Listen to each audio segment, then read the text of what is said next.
발표 시작하기 전에 책상을 보시면 포스트잇 2개를 나눠드렸어요. 그래서 하나는 궁금한 점이 발표 들으시면서 궁금한 점 있으시면 자유롭게 적어주시면 되고, 다른 하나는 이따가 잽을 활용해서 게임을 할 건데 그때 필요할 예정이니까 하나는 잘 가지고 계셔주시면 감사하겠습니다. 네, 그럼 저희 다 같이 논문 시작할 텐데요. 네, 저희 주제가 이렇게 나와 있죠. 다 같이 한번 읽어볼까요? 시작! 포스트 코로나 시대의 기독교 교육, 새로운 기회를 제공하는 캠프 프로그램. 네, 그래서 이번에 학술제 전체 주제가 포스트 코로나 시대의 기독교 교육이었잖아요.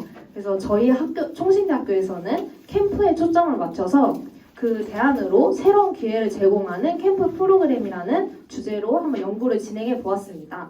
네, 그래서 목차에 대해서 살펴보시면, 자, 서론에는 연구 동기 및 목적, 그리고 연구 방법 및 한계에 대해서 말씀드리겠고요.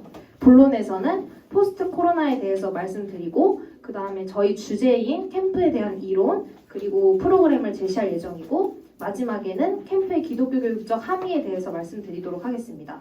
그리고 결론에는 요약과 제언으로 마치려고 합니다. 네, 그래서 연구 동기 및 목적에 대해서 먼저 살펴보면, 저희가 이제 코로나19 팬데믹으로 인해서 이제 온라인 활동이 보편화되었잖아요. 그래서 이것이 교회 활동에도 똑같은 흐름이 이어졌어요. 그래서 포스트 코로나 시대에 활용 가능한 캠프 프로그램, 이거를 저희가 제시해서 마지막에는 죄송합니다. 캠프 프로그램을 제시하려고 합니다. 네. 그래서 저희 1, 2, 3, 4 이렇게 보시면 저희가 논문 이제 앞으로 설명할 때 이 4가지를 설명해 드릴 거예요. 그래서 첫 번째로는 코로나19를 시대별로 분류해보고, 그 다음에 두 번째로는 포스트 코로나 및 캠프에 대해서 설명해보고, 그 다음 세 번째로는 저희가 이제 만든 겨울 캠프 프로그램을 제시해 드릴 거고, 그 다음 네 번째로는 인터뷰를 통해서 기독교 교육적 함의에 대해서 살펴볼 예정입니다. 네, 그래서 연구 방법 및 한계에 대해서도 간단히 말씀드리면, 연구 방법은 기존의 문헌들을 검토하여 합성하고, 그 다음에 최신의 연구 지식을 제공하는 체계적 문헌 고찰 방법을 선택하였고요. 그 다음에 관찰을 통한 질적 연구 방법을 사용해서 주일학교 교사랑 목회자를 대상으로 인터뷰를 진행하고 그 자료를 바탕으로 작성이 되었습니다. 네, 그리고 한계는요, 본 논문이 기독교인 교사가 아니라 기독교 교육사를 대상으로 이 한계를 설정하였고, 그다음에 논문에서 제시한 캠프 프로그램은 실제로 진행이 되지 않았다는 점 명시드립니다. 그리고 그다음에 본 논문에서 이상적인 캠프에 대해서 서술을 하고 있는데요. 그것이 이제 저희의 주관적인 평가가 들어가 있다는 점을 알려드리도록 합니다. 그래서 본론에 대해서 들어가 보도록 하겠습니다. 네, 그래서 포스트 코로나에 대해서 살펴볼 텐데, 그 전에 코로나19에 대해서 먼저 설명을 드릴 거예요. 그래서 다음으로 넘겨주시면, 코로나19란 2019년 12월 말에 중국 우한에서 처음 발견된 바이러스로 현재 지구상에서 가장 심각한 전염병 중 하나입니다. 네, 그래서 2022년 8월 16일 기준으로는 전 세계 확진자가 5억 9천만 명, 그리고 사망자는 644만 명에 이른다고 합니다. 그래서 증상은 무증상, 경증, 중증까지 다양하고 심할 경우에는 사망까지 이를 수 있습니다. 그리고 코로나19라는 이 질병은 감염자와의 접촉, 그리고 호흡기 비말을 통해서 전파되기 때문에 철저한 예방이 필요한 질병입니다. 여기까지는 다 알고 계신 내용이죠. 근데 이제 코로나19가 이렇게 심각했는데 그걸 통해서 시대를 3가지로 분류를 할 수가 있어요. 그래서 첫 번째로는 코로나 이전 시대, 그리고 두 번째로는 위드 코로나 시대, 세 번째는 포스트 코로나 시대로 나눌 수가 있겠습니다. 그래서 이걸 하나하나 살펴볼 거예요. 네, 첫 번째로 코로나 이전 시대는 코로나19가 발병하기 전 시대를 말합니다. 그래서 이때는 사람들을 대면으로 만났고, 지금처럼 마스크를 쓰지도 않았고, 그 다음에 직접적으로 만날 수 있었고, 그 다음에 지금 같은 온라인 플랫폼 이런 것들이 있긴 했지만 활성화되지 않았죠. 그래서 사람들과 자연스럽게 만날 수 있고 쉽게 연결될 수 있다는 의미에서 컨택트 시대라고 말할 수 있겠습니다. 컨택트가 뭐죠? 연결. 네, 그 연결이라는 뜻을 가지고 있습니다. 근데 이제 코로나19가 발병을 하게 되었죠. 그래서 이제 팬데믹이 계속해서 지속이 되었어요. 그래서 이제 많은 사람들이 고통을 호소하면서 정부가 이제 코로나에 적응하고 공존하려는 시도를 하게 됩니다. 이 시대가 위드 코로나 시대입니다. 이 시대는 코로나19로 인해서 이제 직접적인 접촉이 이루어지지 못하게 되었고, 그리고 온라인 미디어 매체를 통해서 접촉이 이루어지는 무슨 시대죠? 언택트 시대. 그래서 언택트라는 게 무엇이냐면 이제 접촉을 뜻하는 단어가 아까 컨택트였죠. 근데 이 컨택트에서 부정을 뜻하는 언을 결합해서 만든 신조어입니다. 그래서 코로나 발병 이후부터의 위드 코로나 시대를 언택트 시대라고 정의하려고 합니다. 그래서 이 위드 코로나 시대의 특징이 있는데요. 저희가 이제 세 가지로 좀 살펴보려고 합니다. 그래서 첫 번째는 인간관계에 대한 인식이 변화했고요. 두 번째로는 방역수칙이 생활화됐고, 그 다음에 세 번째로는 4차 산업이 가속화되었습니다. 먼저 인간관계에 대한 인식 변화를 보시면요. 수업이나 근무, 예술, 공연 이런 모든 것들이 비대면 플랫폼으로 이루어지게 되었습니다. 그리고 이거에 따라서 인간관계에 대한 인식도 변화를 했죠. 그래서 모든 게 다 온라인으로 되니까 사람들 만나지 못하잖아요.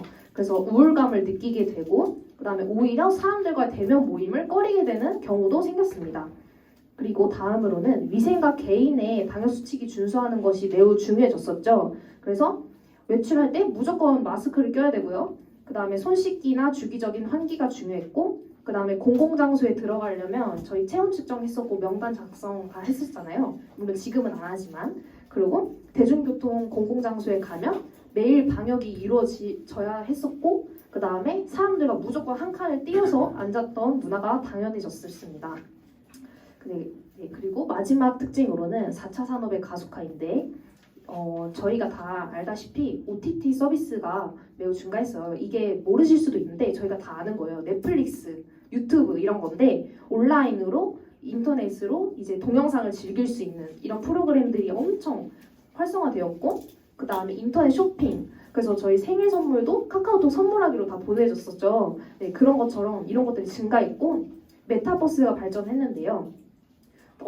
다 이거 해보셨는지 모르겠지만 이제 가상 초월 뜻하는 영어 단어 메타랑 그다음에 우주를 뜻하는 유니버스가 합성되는 것입니다. 그래서 가상 현실을 세계에 만들어 놓고 거기 안에서 사람들이랑 게임하고 소통하는 그런 플랫폼을 말합니다. 네, 이런 특징이 위드 코로나 시대에 있었고요. 그 다음에 포스트 코로나 시대입니다. 포스트 코로나라는 용어를 잘 모르실 수도 있어서 설명을 드리자면 이제 코로나가 생겼고 그 다음에 종식이 됐을 때 그때를 말합니다. 그래서 코로나가 사라졌으니까 코로나 이전 시대랑 별로 차이가 없을 거라고 생각하실 수도 있어요. 하지만 차이가 분명히 존재를 합니다. 그 이유는 아까 살펴봤던 세 개의 특징이 있었잖아요. 위드 코로나 세 개의 특징이 사실 이 시대에 영향을 분명히 주었기 때문인데요.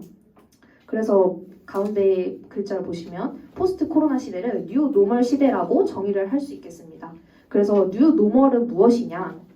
새로운 일상 규범입니다. 그래서 사실 코로나가 없어도 새로운 일상 규범이 만들어졌기 때문에 이전의 세상과는 완전히 달라진다라는 의미이고요. 그런 의미에서 온택트 시대라고 정의를 할 수 있겠습니다. 처음에 뭐였죠? 컨택트. 그 다음에 두 번째 뭐였죠? 언택트. 근데 컨택트도 아니고 언택트도 아니고 온택트는 무엇이냐? 온택트는 아까 언택트 있죠? 언택트에서 온을 합친 거예요. 온이 무슨 뜻일까요? 네, 맞는데요. 근데 온이라는 게 사실 연결을 뜻하는데 온라인을 통한 연결이에요. 그래서 코로나 이전과는 다른 점이 연결이 돼요. 연결이 되지만 온라인을 통해서 연결이 되는 거죠. 그래서 온택트 시대라고 합니다. 그래서 언택트 시대에는 이제 직접적인 접촉이 안 되니까 그걸 대안으로 활용해서 온라인을 쓴 거예요. 근데 온택트는 이제 타인과 직접적인 접촉이 어려워진 것뿐만 아니라 그 온라인을 적극적으로 활용하는 거예요. 그 대안으로 사용하는 걸 넘어서서. 그래서 이러한 맥락에서 이 포스트 코로나 시대를 둘로 나눌 수가 있습니다. 그래서 첫 번째가 뭐죠? 여기 보시면 노란색이 적극적 포스트 코로나, 그리고 주황색을 보시면 소극적 포스트 코로나, 이렇게 두 개가 있는데 적극적 포스트 코로나는 이제 코로나19로 새롭게 만들어진 그리고 발전한 요소를 최대한으로 사용하는 것이고요. 그다음 소극적 포스트 코로나는 코로나 이전 시대 요소를 최대한 따르는 거. 그거를 최대한 따르고 코로나 이후에 생겨난 거를 부분적으로만 수용하는 것입니다. 그래서 저희는 이 두 개 중에 뭘 쓸까요? 캠프 프로그램을 제시할 건데 이 둘 중에 뭘 쓸까요? 적극적이에요. 그래서 네, 저희는 적극적 포스트 코로나를 기반으로 해서 새로운 온택트의 개념에 입각한 캠프 프로그램을 제시하려고 합니다. 네, 그래서 이제 포스트 코로나 시대의 문제점도 있어요. 문제점에 대해서 말씀드리자면 이제 포스트 코로나 시대가 이제 예상이 되죠, 저희가. 그래서 이걸 맞춰서 삶의 방식을 바꾸고자 하고 있는데 이제 교회에서 예배나 캠프 사역 모든 것들을 언택트 문화에 맞추려고 하고 있습니다. 그래서 저희가 언택트 문화에서 입각한 교회를 생각해 보면 이제 뭐가 있죠? 유튜브 라이브 스트리밍, 그리고 뭐 비대면 예배, 그리고 좀 거리두기나 그 인원 제한이 있었던 그런 제한적 대면 예배 이런 것들이 생각이 나죠. 그래서 이런 것들을 통해서 여러 어려움들이 제시가 되었었습니다. 그래서 이 여러 어려움들을 세 가지로 살펴보려고 합니다. 회색 뭐죠? 구조적 관점. 초록색 뭐죠? 네, 파란색 뭐죠? 네, 이 세 가지를 통해서 살펴보려고 하는데요. 그래서 첫 번째, 구조적 관점에서의 문제점은 뭐냐? 그러면 저희가 이제 교회에서의 그런 모든 구조 이런 것들을 전면적으로 변화해야 된다는 문제점이 생겼습니다. 그래서 왜냐면 비대면으로 해야 되니까 방식이 당연히 바뀔 수밖에 없었겠죠. 그래서 인프라도 새로 구축을 해야 됐었고, 그리고 주일 예배나 그리고 저희 주진 캠프 또한 코로나19 이전 방식과는 같은 방식으로는 진행할 수 없게 됐고 다른 방식으로 진행을 하게 되었습니다. 그리고 두 번째로는 심리적 관점에서의 문제점인데요. 이거는 무기력으로 인한 교회 분위기의 침체입니다. 그래서 저희가 거리두기를 해서 사람들이랑 교류를 할 수 없게 되었잖아요. 그래서 사람들이 심리적으로 불건강해졌어요. 그래서 예를 들면은 여기 가운데 단어 3개가 나와 있는데 저희 다 들어봤을 거예요. 코로나 블루, 우울감을 뜻하고요. 코로나 레드, 분노를 뜻하고 코로나 블랙은 암담함과 절망을 뜻합니다. 이런 용어들까지 나오면서 저희가 이제 심리적으로 많이 불건강해진 상태를 느낄 수 있었죠. 그래서 사실 신앙이라는 것이 우리를 구원하신 하나님의 은혜에 대해서 감격하고 소망을 가지는 거잖아요. 그래서 미래를 바라보는 기쁨이라는 게 필연적으로 수반이 되는데 이제 저희가 이런 심리적인 문제에 부딪히게 되면서 하나님을 진정으로 기뻐할 수 없고 그리고 예배도 제대로 드릴 수 없는 상태가 되어버린 것입니다. 네, 세 번째로 관계적 관점에서의 문제점은 바로 개인화입니다. 그래서 코로나19가 사실 원래 개인주의가 이미 있었지만 더 가속화시켰어요. 그래서 저 사람이 코로나 걸렸으면 어떡하지? 이런 불신도 생기고 그리고 다른 사람보다는 나한테 집중해서 다른 사람의 무관심한 그러한 개인화가 가속화되었습니다. 그래서 이제 목회자들 대상으로 설문을 진행한 것이 있었는데요. 코로나19 시대의 교회의 가장 큰 어려움으로는 교인들의 주일 성수 인식 및 소속감 약화를 꼽았다고 합니다. 그래서 이게 무슨 소릴까요? 이제 성도들이 예배를 드릴 때 자신의 편의를 중시합니다. 그리고 예배를 드릴 때 단순히 시청합니다. 참여하는 것이 아니고요. 다른 공동체에서 기쁨을 누리는 게 아니라 자기 자신만 중요하게 생각하는 이런 분위기가 만연하게 되었다고 합니다. 그래서 따라서 본 논문에서는 이런 포스트 코로나 시대의 교회에서 생기는 문제점들을 극복하기 위해서 뭘 제시했죠? 캠프를 제시했어요. 이게 저희 주제고요.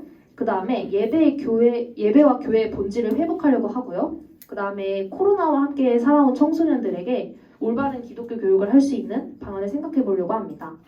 네, 그래서 포스트 코로나 시대의 전망에 대해서 살펴보자면 많은 전문가들이 코로나 이전의 시대는 오지 않는다라고 주장을 하고 있어요. 그래서 무엇이 달라질까요? 저희는 이제 기존에 4차 산업이 추진이 되고 있었는데 코로나19로 인해서 강제적으로 그냥 10만 명을 딱 접하게 됐어요. 그래서 이제 인공지능, 사물 인터넷, 클라우드 컴퓨팅, 로봇 이런 등의 새로운 혁신이 되었고 그 다음에 뭐 사회, 문화, 예술, 교육, 뭐 경제, 정치, 복지 이런 여러 영역에서 사회 전반적인 부분에서 혁신적인 변화가 일어날 것이라고 예상을 하고 있습니다. 특히 교육 분야에서는 이제 이미 미래 계획이 앞당겨졌죠. 그래서 초중고 대학교까지 지금 온라인 원격 수업을 이미 했었잖아요. 그리고 이제 오프라인 수업 못하니까 그걸 대체할 프로그램들이 전면적으로 실시되었었죠. 그리고 이제 그렇게 했지만 그래도 완전히 새로운 그 형식의 비대면 수업이 되면서 오히려 생소함을 느끼기도 하고 그다음에 현장 수업에 비해서 현저히 떨어지는 수준의 상호작용이 다들 느껴졌을 거라고 생각합니다. 그래서 앞으로는 온라인 플랫폼을 접목한 수업이 진행될 것으로 예상을 하고 있고요. 그다음 특히 교회 교육에서도 예배와 소그룹 모임을 온라인으로 진행을 했고 그다음에 캠프도 이제 대면으로 못하니까 온라인으로 송출하는 등 개인 공간이나 교회에서 참여를 했고요. 그다음에 사실 이렇게 방식을 전환하기는 했지만 미디어 활동이 어려운 교회도 있거든요. 그리고 컨택트 예배가 아니면은 예배가 불가능한 부분이 분명히 있어요. 그래서 이런 문제점들이 발생하면서 예배 거리도 떨어지고 그다음에 교회를 떠나는 성도들도 증가했습니다. 그래서 한국 교회는 장차 다가올 포스트 코로나 시대에 맞는 적절한 대응이 필요합니다. 그래서 거리가 떨어져 있어도 서로 연결되는 걸 느낄 수 있는 역동적인 예배와 모임 그리고 캠프까지 있어야 되고요. 그리고 저희가 이제 첫 번째 말했던 컨택트, 그다음 두 번째 말했던 언택트의 단점을 보완하는 세 번째 뭐였죠? 온택트 캠프 프로그램을 저희가 전환하고자 합니다. 그래서 지금까지 살펴본 건 포스트 코로나였고 이제 저희의 핵심 주제인 캠프에 대해서 발표하도록 하겠습니다. 네, 여러분 많이 피곤하시죠? 우리 기지개 한번 펴고 다음 발표 한번 진행해 볼게요. 옆에 사람들 이렇게 쪼물쪼물 이렇게 해주시고요. 아이 수고가 많다 이렇게 해주시면서 네, 이제 이것만 들으면 이제 끝이니까요. 우리 맛있는 닭강정을 기대하며 자, 그럼 이제 제가 한번 발표를 시작해 보도록 하겠습니다. 네, 다음으로는 캠프에 대한 이해 및 캠프 프로그램 제시에 대해 발표를 하려고 하는데요. 포스트 코로나 시대 이상적인 캠프 프로그램을 만들기 위해 캠프 자체에 대한 이해가 필요하다고 생각합니다. 크게 세 가지로 나누어 캠프에 대한 설명을 한 후에 저희가 직접 만든 캠프 프로그램을 제시하고자 합니다.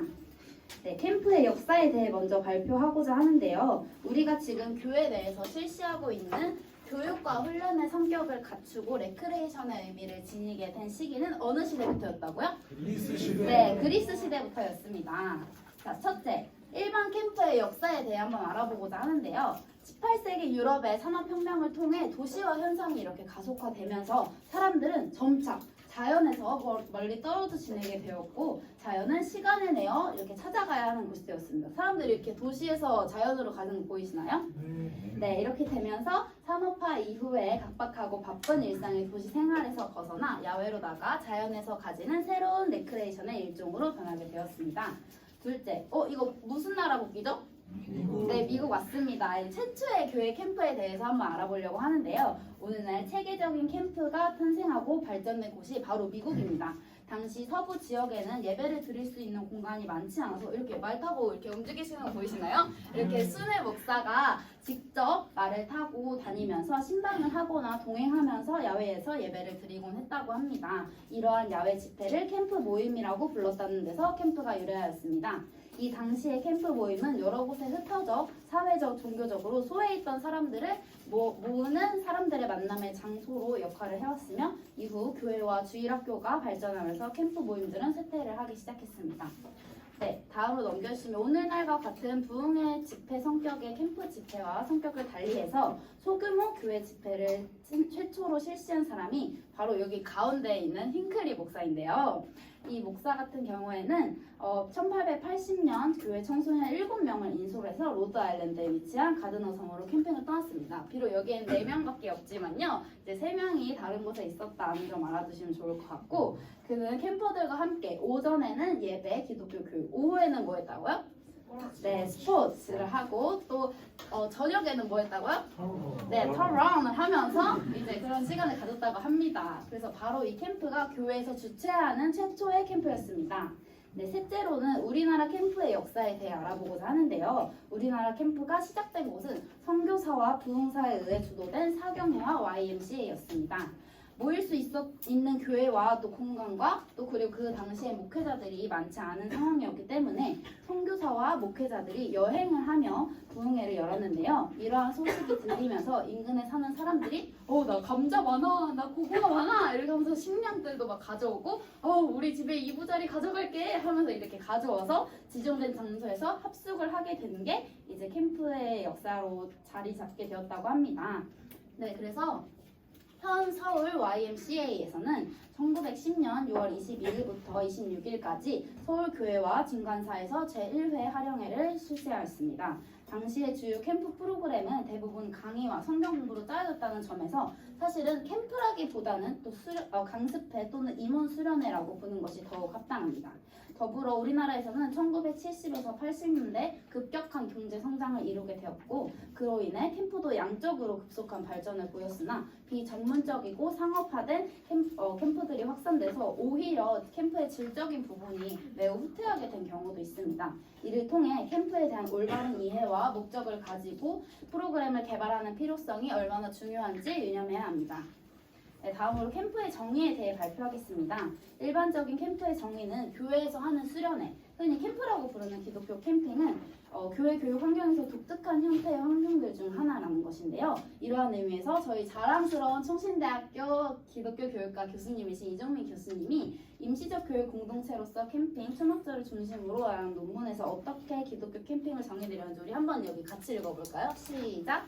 기독교 캠핑이란 단순히 거주의 의미를 뛰어넘어 삶과 가르침을 복합한 교육적 도구로서 장막 생활을 이끌어 현대인들에게 있어서는 새로운 차원에서 예수 그리스도의 생애와 그분의 삶을 접목할 수 있는 교육적 도구. 감사합니다. 라고 정의하고 있습니다. 다시 말해 기독교 캠핑이라 이것도 한번 같이 읽어볼까요? 시작! 정해진 기간 동안 공동체 안에서 함께 하나님을 찬양하고 예배를 드리며 그 가운데 만나주시는 하나님을 경험하고 각자에게 주신 사명과 소명을 깊이 지키고 발전할 수 있는 곳. 이라 할 수 있습니다. 이러한 정의를 바탕으로 하여 본 논문에서 추구하는 캠프의 특징을 비유로 한번 설명을 해보고자 합니다. 첫째, 교육적인 측면에서 캠프는 책입니다.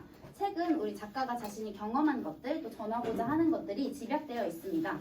작가는 책을 통해 그것들을 독자에게 소개하는 역할을 하기도 하고요. 이러한 의미에서 기독교 캠핑, 수련회, 캠프 역시 미리 예수를 만난 그리스도인들이 자신들이 만난 예수를 소개하고 그런 자리이기 때문에 책이라고 생각했습니다. 둘째, 관계적인 측면에서 캠프는 뭐라고요? 놀이. 네, 놀이입니다. 하나님을 더욱 만나고 교회 혹은 공동체를 통해 동역자들을 만나서 함께 시간을 보내는 것이기에 놀이라고 생각했습니다.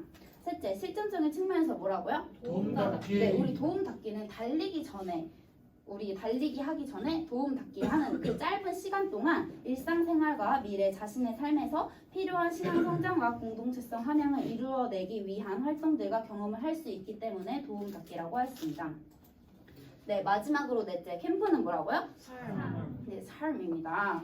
주일 예배라는 한정된 장소와 또 시간에서 벗어나 그리스도인으로 살아가는 경험을 할 수 있는 시간이기 때문에 캠프는 삶이라고 생각했습니다. 네, 앞서 설명한 캠프의 특징들을 종합하여 본 논문에서 기독교 캠프에 대한 조작적 정의를 한번 내려봤는데 우리 여기 영어 한번 같이 읽어볼까요? 여러분 영어를 너무 chance 맞습니다. 전에 언급한 포스트 코로나 시대의 구조적, 심리적, 그리고 관계적 문제점을 중심으로 접근해 보고자 하는데요. 본 논문에서 제시한 캠프 프로그램은 첫째, 우리 같이 읽어볼까요? 둘째, 시작! 캠프 사역의 진실을 새로운 캠프로 전환하는 기회. 셋째, 시작! 단절된 공동체성을 회복할 수 있는 기회. 로서의 의미를 가집니다. 기독교 캠프는 먼저 이것 같이 읽어봐요. 첫째, 시작! 예수님을 인격적으로 만난 자들이 자세를 주는 그들에게 예수님을 만나 인생이 변화될 수 있는 기회. 둘째, 교회 공동체가 함께 즐기며 코로나로 인해 교회 공동체와 단절되었던 시간을 넘어 공동체성을 회복할 수 있는 기회. 마지막으로 셋째, 시작! 주일 예배라는 한정된 장소와 시간에서 벗어나 은혜, 사랑, 신앙 성장을 체험할 수 있는 기회. 를 잡을 수 있기 때문입니다. 자, 다음으로 앞서 살핀 정의를 바탕으로 캠프 운영 원리를 캠프의 목적, 캠프의 형태, 캠프의 유형으로 나누어서 살펴보고자 합니다. 교회가 기독교 캠프를 여는 일반적인 목표로는 기독교인으로서 삶을 나누고 그 시간 속에서 기독교 진리를 가르치며 때로는 하나님께서 만드신 자연을 경험하는 것입니다.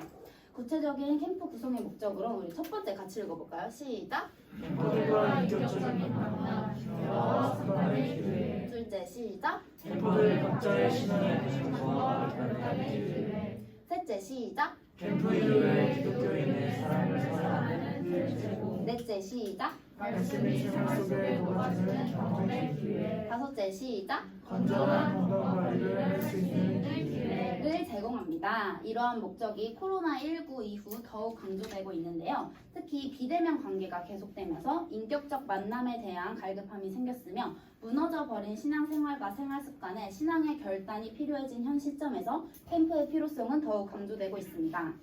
전 세계에서 이루어지고 있는 캠프의 형태는 정말 다양합니다. 우리나라에서는 수련회와 수양회와 같은 형식의 모임에서부터 시작하여 다양한 레크레이션과 자연학습 활동을 포함하고 있는 캠프에 이르기까지 여러 형태의 캠프가 진행되고 있는데요. 캠프를 구성하고 개발하는 데 있어서 미국 캠핑협의회 아메리칸 캠프 어소시에이션에서는 발간한 캠프 지도자를 위한 기초적 캠프 경영, 캠프 행정을 위한 개론, Basic Camp Management and Introduction to Camp Administration에서는 효과적인 캠프 운영을 위해서 6가지 영역에서 나타나는 특징들을 살펴볼 것을 제안하고 있습니다.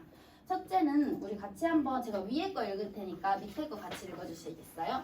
캠프 구성에 관한 영역, 캠프를 참석하는 캠퍼들을 어떻게 조직할 것인가?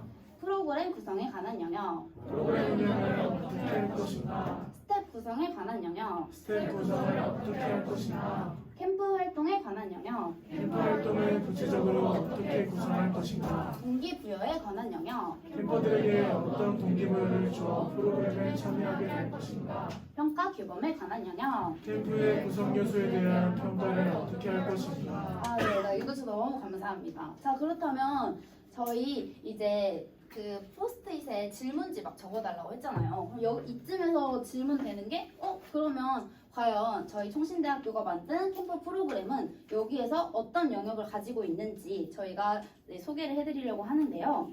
저희가 캠프를 참석하는 캠퍼들은 교회 내에서 조직을 할 예정이고요. 스텝 구성 역시 교회 청소년부를 담당하고 계신 선생님들 위주로 구성할 예정입니다.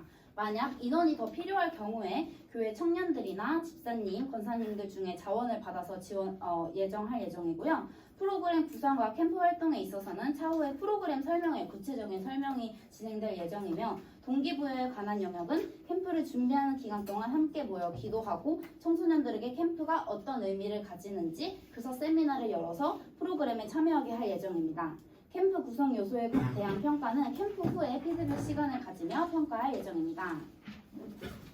네, 위에서 제시한 6가지 영역의 특징들을 다양하게 조합하여 캠프의 형태를 구조화, 비구조화라는 구조적 증거와 중앙집중식, 분산식이라는 운영적 증거를 가지고 구조화된 중앙집중식 캠프, 비구조화된 중앙집중식 캠프, 구조화된 분산식 캠프, 그다음 비구조화된 분산식 캠프 이 4가지의 유형으로 구분할 수 있습니다. 각각의 유형이 가지고 있는 특징을 간략하게 설명을 해보고자 하는데요. 다음으로 넘겨주시면 차별점만 제가 강조해서 설명을 해드리면 캠프 구성 같은 경우에는 중앙집중식 캠프가 개별 이동 그리고 분산식 캠프가 소그룹 중심 이동으로 돼 있고 프로그램 구성은 이제 구조화된 캠프가 주최 측 그리고 비구조화된 캠프가 캠퍼 그리고 스텝 구성 같은 경우에는 중앙집중식 캠프가 전문가 그리고 또 분산식 캠프가 일반인으로 돼 있고 캠프 활동 같은 경우에는 구조화된 캠프가 익숙한 활동 그리고 비구조화된 캠프가 익숙하거나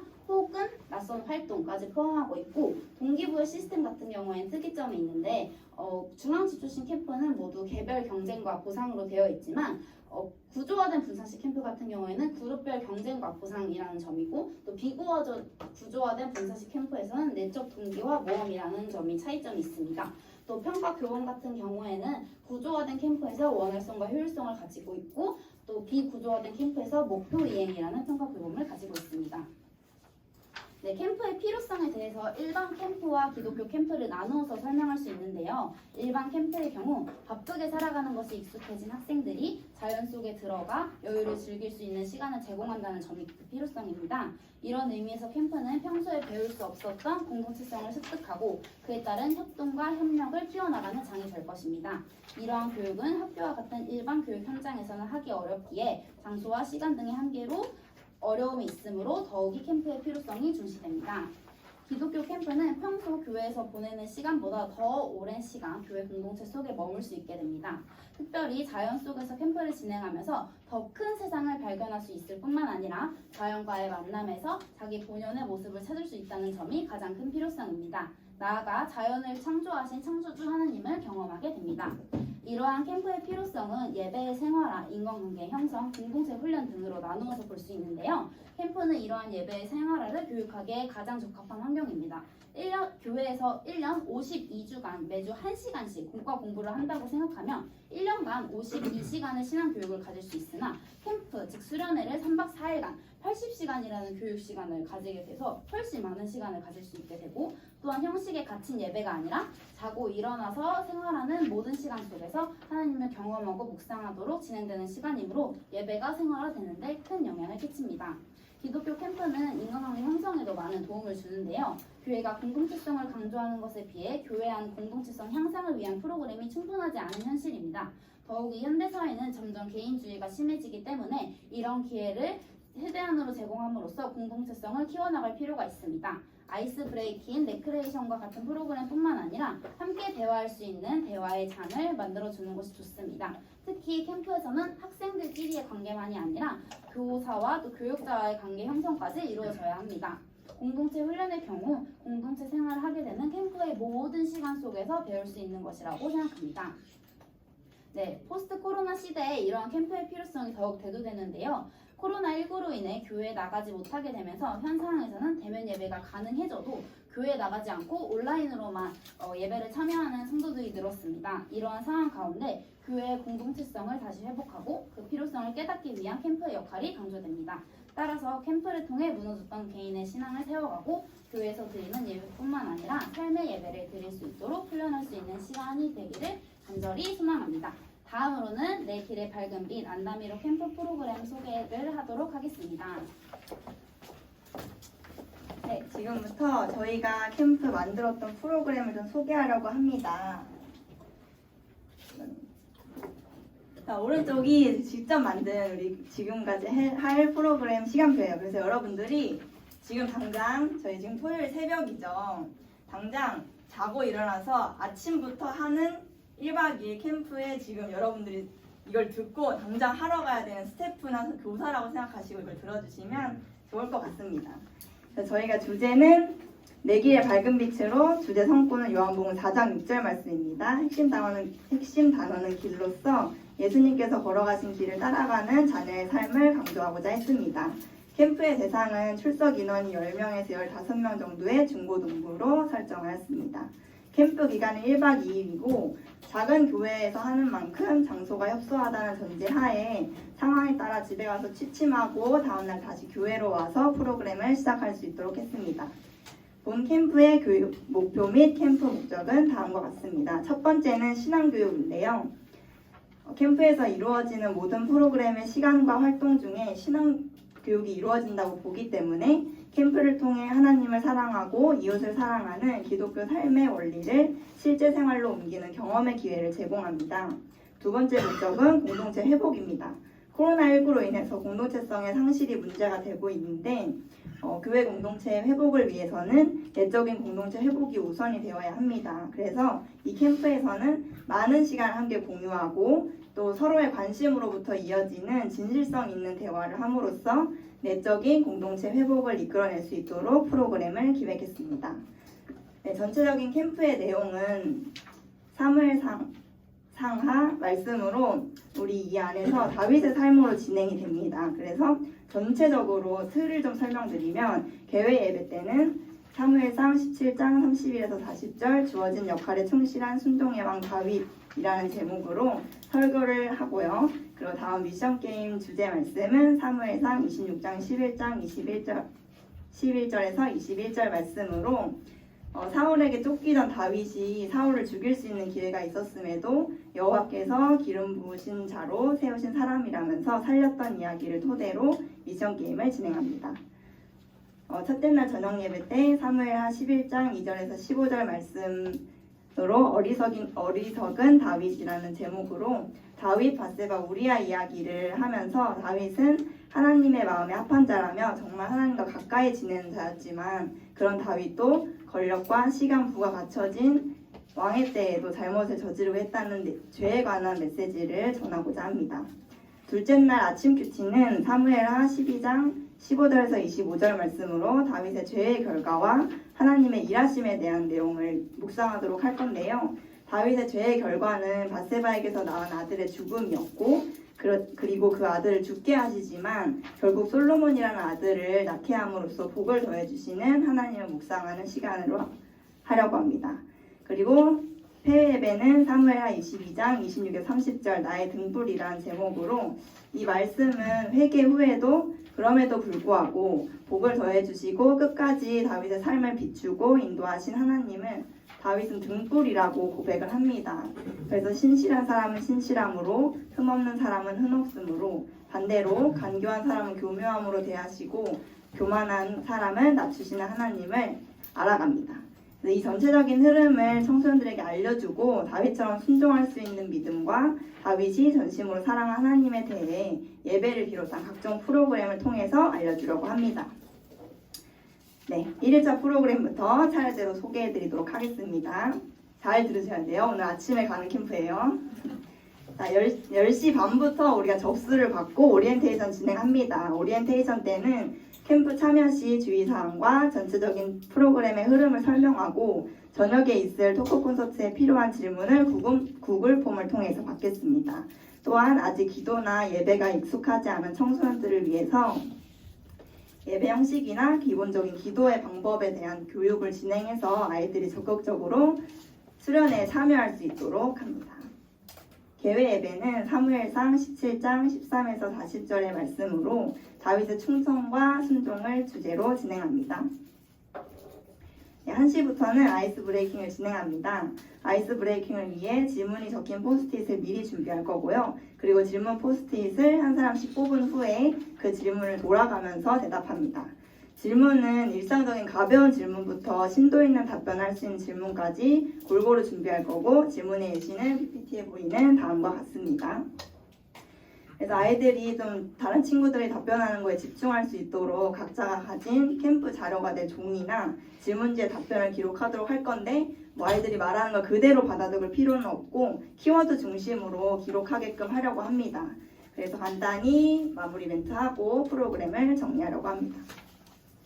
아이스 브레이킹 끝나면 거의 메인이라고 할 수 있는데 미션 게임 장소로 이동을 합니다. 미션 게임은 작은 야외에서 진행을 하는데요. 이 프로그램에서는 공동체성 향상을 위해 모두 참여할 수 있으며 서로 소통이 필요한 게임들을 진행합니다.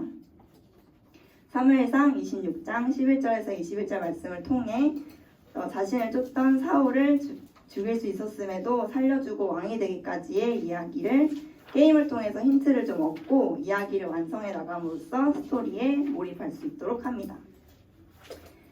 게임을 마친 후에는 이제 교회로 돌아와서 저녁 식사를 합니다. 그리고 잠시 휴식을 가지고 토크 콘서트를 진행할 건데요. 토크 콘서트는 한 2곡 정도의 짧은 찬양으로 시작을 합니다.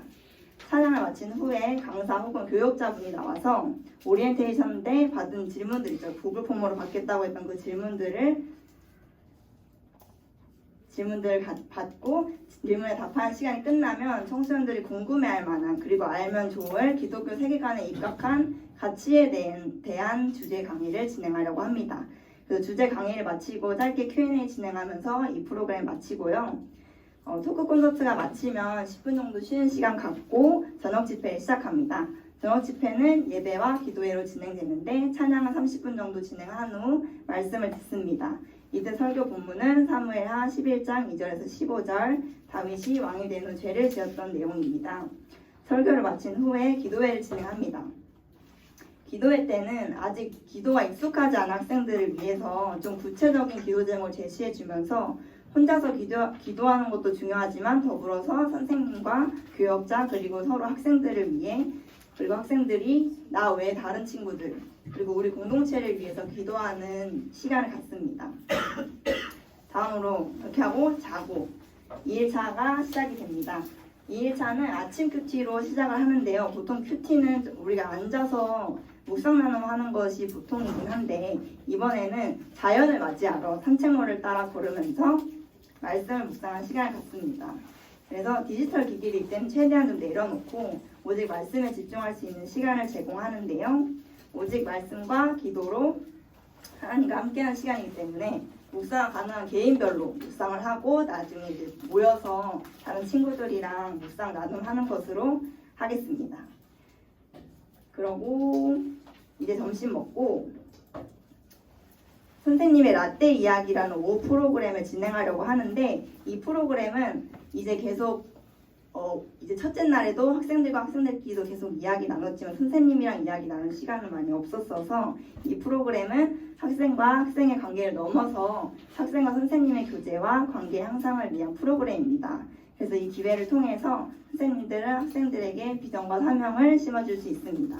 그리고 이야기의 주제는 선생님의 학창시절 신앙 이야기를 하면서 할머니 할아버지가 옛날 이야기 들려주는 것처럼 좀 편안한 이야기에서 자연스럽게 이야기를 나눌 수 있도록 할 테니까 선생님들은 이야기의 흥미를 위해서 다양한 도구나 매체를 활용해 주시면 좋겠습니다. 마지막은 나의 새로운 이야기입니다. 이제 계속 자기 이야기들도 하고 선생님이 더 들었으니까 이제 나의 새로운 이야기를 쓸 텐데요. 이때는 나의 다짐을 적고 나누는 시간입니다. 그래서 15분에서 20분간 자유로운 소감을 적고 서로 적은 내용을 나누는 시간을 갖습니다. 그래서 캠프 전체에서 가장 좋았던 프로그램 등 이렇게 자유롭게 적으면서 1박 2일 동안 시간을 돌아보면서 앞으로의 삶에 적용할 수 있는 프로그램입니다. 다음으로는 우리가 제일 걱정하는 게 사실 수련회 때 그 열정을 수련회 마치고 나서 어떻게 좀 이어가면 좋을까 그 고민을 하죠. 그래서 수련회 이후 프로그램을 저희가 생각을 해봤는데요. 공동체성과 우리 수련회 때 받은 은혜를 계속 유지하기 위해 첫째로 기독교 연극을 보러 가는 것을 계획했습니다. 그래서 성경 말씀을 강의식으로 전달하는 것보다 사실 연극이나 영화를 보는 것이 효과적으로 전달할 수 있고 와닿게 할 수 있는 방법입니다. 그리고 두 번째는 제자 훈련하는 것인데요.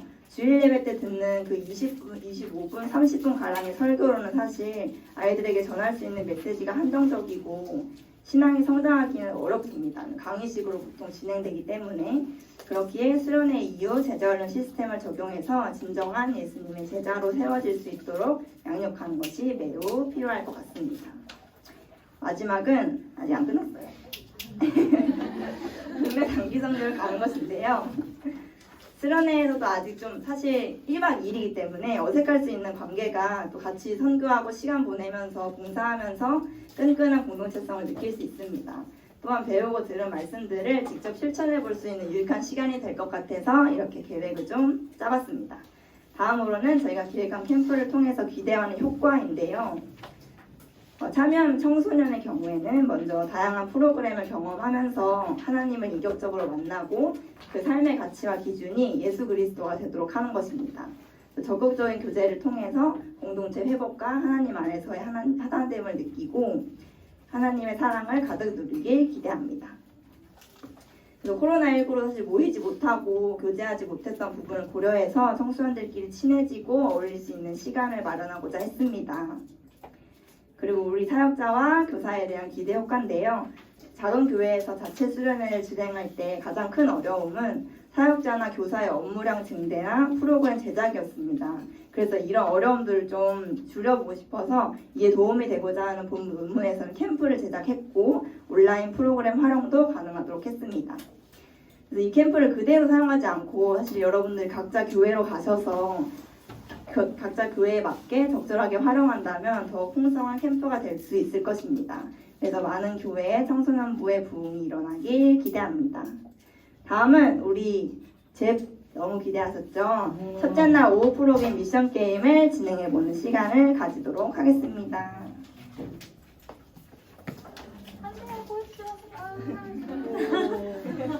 왜냐면 여러분들이 저희 설명을 안 같아서 바로 보여드리면 먼저 간단하게 설명을 해드리고 그다음에 QR코드를 보여드리면 그때부터 게임을 시작하도록 해볼게요. 저희 게임은 2인 1조로 진행을 할 거라 지금 같이 앉아 계신 분들이 팀이 되시고요. 제가 아까 뒤에서 보니까 혼자 앉아 계신 분이 3분이 계시더라고요. 안다미로 팀원 빼고 혼자 앉아 계신 분이 3분이 계셔서 그 3분이 같이 해주시면 될 것 같아요. 여기, 그리고 여기, 끝에. 네, 같이 이렇게 팀으로 해주시면 될 것 같고 그리고 같이 하시는 분은 그래서 옮겨주시면 자리를 감사하겠습니다. 그리고 여기가 와이파이가 조금 잘 불안정하다고 해서 데이터로 들어가시는 게 훨씬 게임 하시기에 수월하실 거고요. 이 잽 속의 맵은 여기 현재 계신 여러분들이 참여할 때 좀 현실감을 높이고 이해를 돕기 위해서 저희가 있는 이 성결대학교를 배경으로 만들어 봤습니다. 그래서 가정을 해서 그래서 이 맵을 이제 틀어서 보시면 운동장이랑 그리고 교실 4개가 나오실 거거든요. 그래서 여기 나오는 모든 캐릭터의 말들이나 사물 등을 집중해서 보시고 힌트인 여러분 제 사진을 찍으러 기다리시는 것 같아요. 그래서 집중해서 보시고 그리고 그게 힌트일 수도 있고 함정일 수도 있으니까 잘 구별을 하셔서 해주시면 됩니다. 그래서 이제 중요한 거는 여기 운동장에 제일 먼저 아마 들어가시게 되실 거예요. 거기서 힌트를 하나 얻고 반으로 이동을 해주시면 되고 교실 4군데마다 다 힌트가 있으니까 그걸 잘 찾아주시면 돼서 그래서 모두 돌아다니시면서 힌트를 찾아보시고 최종적으로 떠오르는 보물, 그러니까 말씀 한 구절을 여러분들이 찾아주셔야 돼요. 그걸 찾아서 저한테 앞으로 나오셔서 귓속말을 해주시면 그게 맞으면 선물을 드리는 걸로 하겠습니다. 선물이 뭐예요?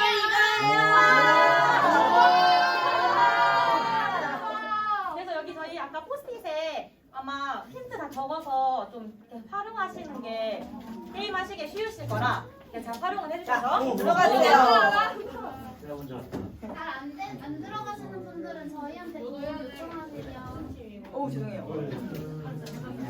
그 2명이 한 팀이라 그 하나로만 들어가 주시면 되는데 혹시 아이패드나 노트북 같은 좀 더 큰 화면이 가능한 것들이 좀 더 게임하기에 유리해서 그래서 그런 것들 있으신 분들은 활용해 주시면 되겠습니다.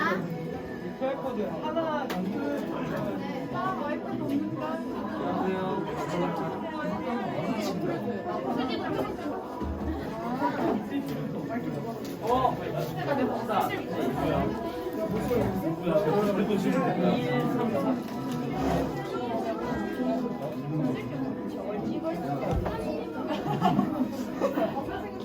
황당하네.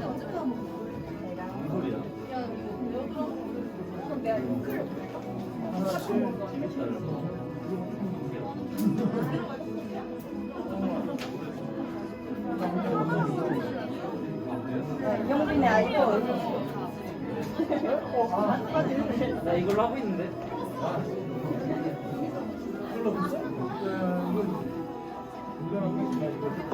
여러분 못 들어가시는 분들은 주변에 계신 저희 학술부원들께 도움을 요청해 주시면 되시고요. 닉네임은 자유롭게 설정하셔서 들어가신 다음에 운동장에 먼저 가셔야 돼서 힌트를 찾으셔야 됩니다. 운동장. 굉장히 힌트 그런 거 없는데. 저기 있다. 아니 좀 봤어. 그리고 힌트를 찾으시면 포스트잇에 적어주시는 게 많은 도움이 되실 거예요. 왜냐면 까먹거든요. 설명해 주세요. 나봐. 운동장 갔다가 어디 가요? 출발 출발. 말했는데. 뭐야? 들어갈 수 있는 갔다 왔는데. 꼭지를 발견했어. 자, 여러분 다 들어가셨죠? 네.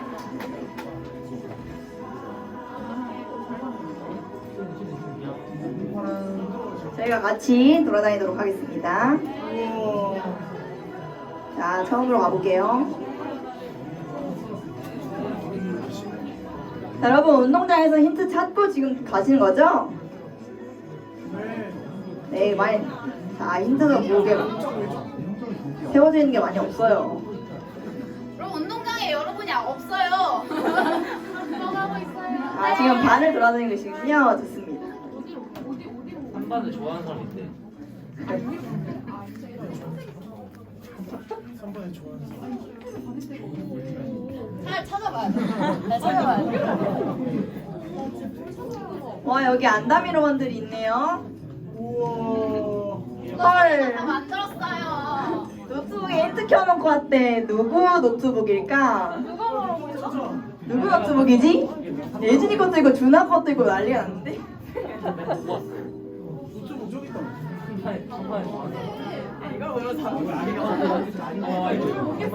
여러분 운동장에서 먼저 찾고 교실로 가셔야 돼요. 교실에서 잠깐만요. 네요.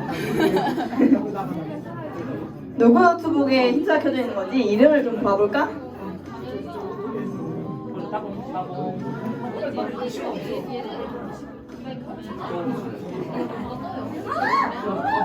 왜 여기 이렇게 사람이 별로 없지? 2, 1, 3번이니까 1번 가자. 2번 누구니까?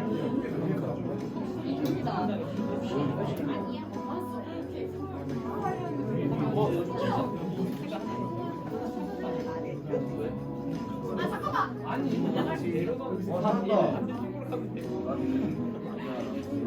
뭐 하라는 거야? 죽지다.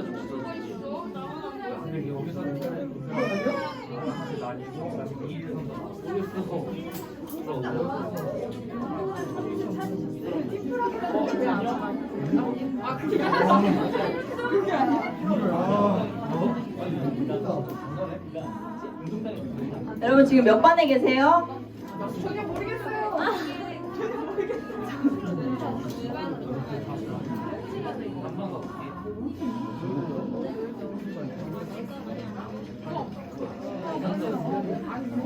이거 안 보여 이거 별로 안 돼?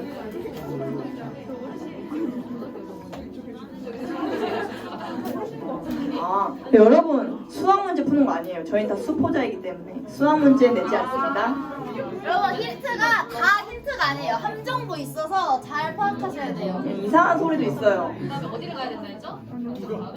수학 문제 풀지 말아주세요. 제발 부탁이에요. 저 그거 오구예요. 여러분 왜 3반에 아무도 없죠? 이거 어디야? 어려워요. 여러분 몇 반에 계세요? 2반? 운동장에서 힌트 찾으셨나요? 네. 자 그러면 그게 순서일까, 거꾸로일까, 그대로일까? 궁금해. 중에 가장 아름답다고 생각하는 거. 여러분 의문의 쪽지는 약간 이쯤? 가리고 계시면 안 돼요. 이 N으로 가시면 돼요. 이 N. N 카펫으로 가시면 나갈 수 있습니다. 밖으로.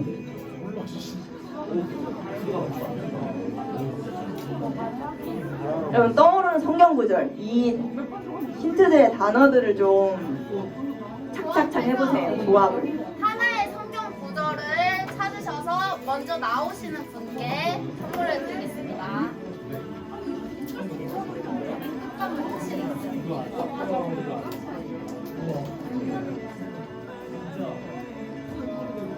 여러분 사실 4반에 가는 거는 별로 힌트가 없어요. 그냥 성경 구절 얘기하라는 힌트니까 1, 2, 3, 3반에서 열심히 힌트를 구하셔야 됩니다.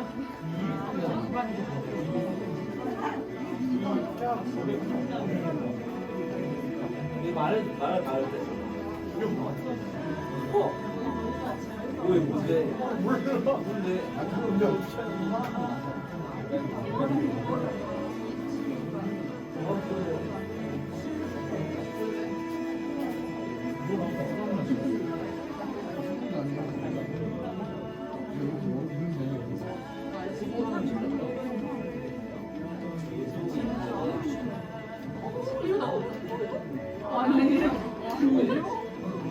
여러분 성경 구절이에요. 성경 구절. 여러분이 잘 아는 성경 구절이에요. 아, 만족하죠. 여러분이 미술실에서는 사실 이 아이들만 잘 보면 됩니다. 이 가운데 아이들. 뭐라 그래? 여러분 지금 힌트 나가고 있어요. 여기에서 가운데 이 친구들. 분들이 중요해요. 이 친구들. 얘는 정말 하나.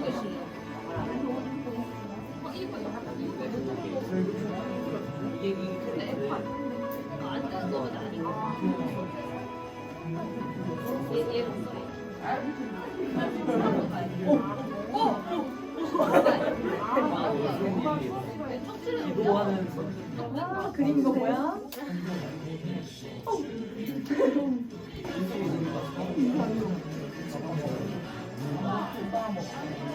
아실 것 같으신 분들 앞으로 나오셔서 말해주시면 되세요. 성경 구절 말씀해주세요. 나와서.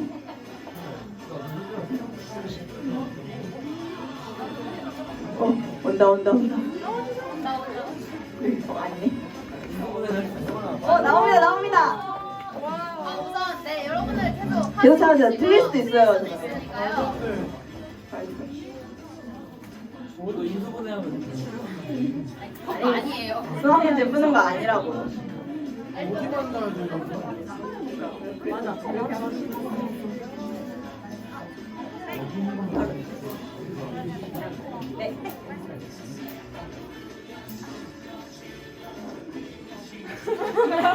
정답입니다. 와, 정답자 나왔습니다. 네, 저희 간식을 잠깐만 앞으로 나와주세요. 앞으로. 네. 자, 우리 자기소개 한번 해주시고 어떤 성경 구절 찾으셨는지 이야기해주세요. 네, 저는 한글대학교 1파학번 백지현이라고 합니다. 와. 저희 답은 빌립보서 4장 6절 찾았습니다. 감사합니다. 한번 읽어주세요. 아무것도 염려하지 말고 다만 모든 일에 기도와 간구로 너희 구할 것을 감사함으로 하나님께 아뢰라. 와, 아멘. 오, 감사합니다.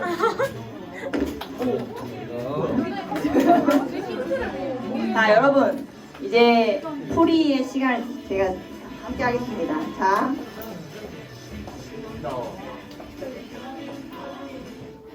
노래를 끄고 자, 우리 하나하나 저와 같이 또 이게 또 알아야지 가서 교회 가가지고 한번 활용해 보실 수 있으니까 자, 운동장에 있던 힌트는 다 찾으셨죠? 의문의 쪽지에서 2길 3, 4 이게 2반, 1반, 3반, 4반 순으로 가서 힌트를 찾으시라는 뜻이었습니다. 그래서 우리 반으로 들어가 봅시다.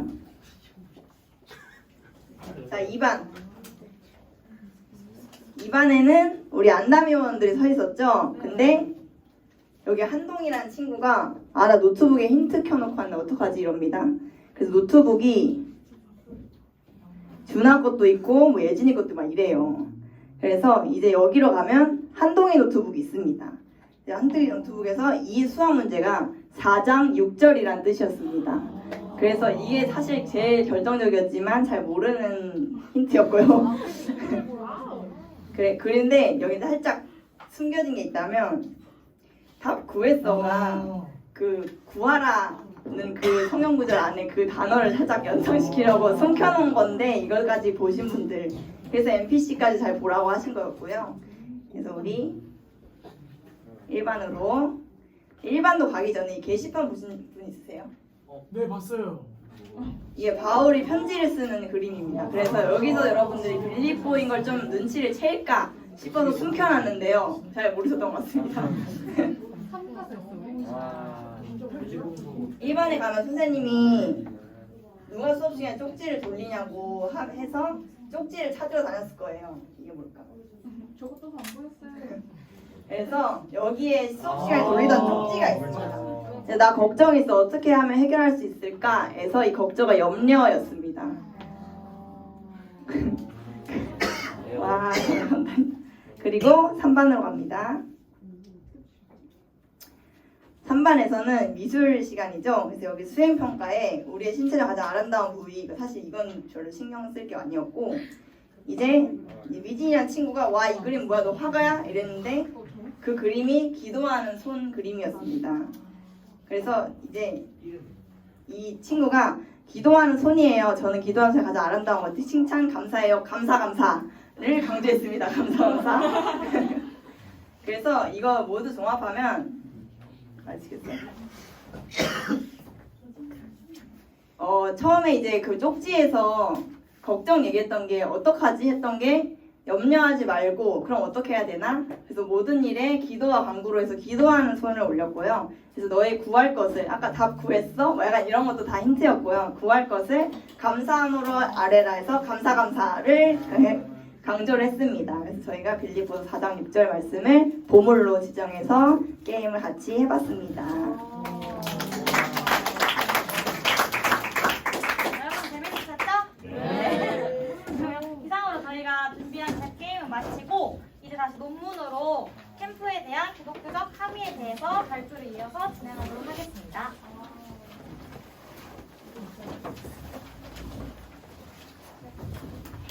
게임 재밌게 하셨나요? 하면 옆에 원래 알았던 몰랐던 어쨌든 게임을 함께한 동지니까 옆에 사람 보면서 너 덕분에 행복했어 한마디 해줄까요? 근데 옆 친구가 좀 잘했다 하면은 보면서 야 너 좀 치더라 한마디 해줄까요?